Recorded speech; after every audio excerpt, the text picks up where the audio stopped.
Sir దేశాన్ని భ్రష్టు పట్టించే గేమ్ వెలుగులోకి వచ్చింది అంటాను. అది ఇది ఎప్పుడో మొదలైంది అంటాను సార్ నేను. ఎందుకంటే పిల్లలకి ఏం తెలియదు, ఏం తెలియట్లేదు, మన వాళ్ళు ఇట్లా కాదు, మన వాళ్ళు ఇట్లా కాదు అందరూ అనుకుంటున్నాం కదా సార్. మనం గవర్నమెంట్ మీ చేతిలో ఉంది కదా, పుస్తకాల్లో మీరు ఎందుకు రామాయణం పెట్టట్లేదు? పుస్తకాలు కూడా ఎంత మందికి తెలుస్తారు శ్రీకృష్ణుడు మనకి భగవద్గీత ఇచ్చాడని చెప్పి? ఎంతమంది పిల్లలకి తెలుసు సార్? తెలియాలి. శ్రీకృష్ణుడు అంటే గోపికలు అంటారు, 10 మంది అమ్మాయిలు అనుకో శ్రీకృష్ణుడు అయిపోయారు అని.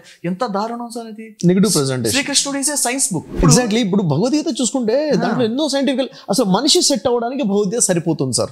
మనిషి సమస్యల పరిష్కారం భగవద్గీత, వేదాలు, రామాయణం ఉంది. యాక్చువల్లీ మీరు చెప్పినట్టుగా సిలబస్ లో గనక ఈ స్పిరిచువాలిటీని తీసుకుని వస్తే that is the end of every problem. Super sir. ఇది డెఫినెట్ గా సార్, ఇది ఎప్పటికైనా సరే ఇది పుస్తకాల్లో రావాలి సార్. సబ్జెక్ట్ సిలబస్ పెట్టేంత కెపాసిటీ, క్యాపబిలిటీ గవర్నమెంట్ చేతిలో ఉంది. అసలు విషయం ఏంటంటే ఇక్కడ మళ్ళీ మీది మాది అన్న ఆలోచన లేదు.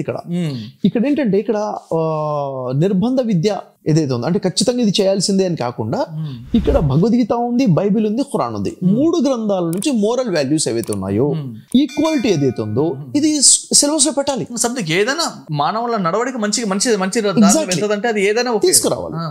3 గ్రంథాలని తీసుకొచ్చేసి ఇది గవర్నమెంట్ చేస్తే చాలా అద్భుతం, అమోఘం. అది ఎందుకు చూపించదు? మేము డిమాండ్ చేసేది అదే. ఇప్పుడు యాక్చువల్ గా మేము గవర్నమెంట్ కి అప్పీల్ చేస్తుంది ఏంటంటే ఈ గురుకులంలో అయితే సిలబస్ మేము క్రియేట్ చేసామో ధర్మ గ్రంథాల నుంచి సమానత్వం తీసుకొచ్చుకుంటూ ట్రాన్స్ఫర్మేషన్, మనిషి మనస్తత్వం మార్చేది. ఇది గవర్నమెంట్ అడాప్ట్ చేసుకుంటే ఇంకెంతకన్నా గొప్ప విషయం ఉంది. గవర్నమెంట్ కి సిలబస్ ఇవ్వడానికి మేము రెడీగా ఉన్నాం. ఆల్రెడీ డిజైన్ సిలబస్ ఉంది. ఇది సిలబస్ డిజైన్ చేయబడి ఉంది. అంటే పిల్లల చిన్నప్పటి నుంచే ఒక మనిషిగా ఎలా మార్చాలి, ఆలోచన ఎలా ఉండాలి, జీవితంలో ఎప్పటికీ సూసైడ్ చేసుకోకుండా ఉంటాడు, ఎప్పటికీ తల్లిదండ్రులకి దూరం కాకుండా ఉంటాడు, తల్లిదండ్రులు సేవ చేసుకుంటూ ఉంటాడు, మనిషి చాలా మంచి వ్యక్తిత్వాన్ని కలిగి ఉంటాడు, హెల్పింగ్ నేచర్ వచ్చేస్తుంది.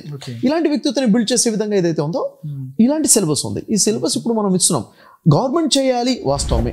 గవర్నమెంట్ చేస్తుంది, మనం డిమాండ్ చేస్తున్నాం, చేయాలి. ఈ రోజు రేపని చేయాలి. అప్పటి వరకు మనం ఖాళీ కూర్చోలేం కదా, మన పని మనం చేయాలి కదా అన్న ఆలోచనతో మనం స్టార్ట్ చేసాము. ఇది మంచి ఆపర్చునిటీ. ప్రతి పేరెంట్ కూడా వాళ్ళ పిల్లల కోసము దీంట్లో అడ్మిషన్స్ తీసుకొని ఈ గురుకులంలో సండే 2 hours క్లాసెస్ 3 months కోసం, డిసెంబర్, జనవరి, ఫిబ్రవరి 3 months కోసం ఉన్నటువంటి క్లాసెస్ 12 weeks ఉంటుంది. ఇది గ్రేట్ ఆపర్చునిటీ. ఇది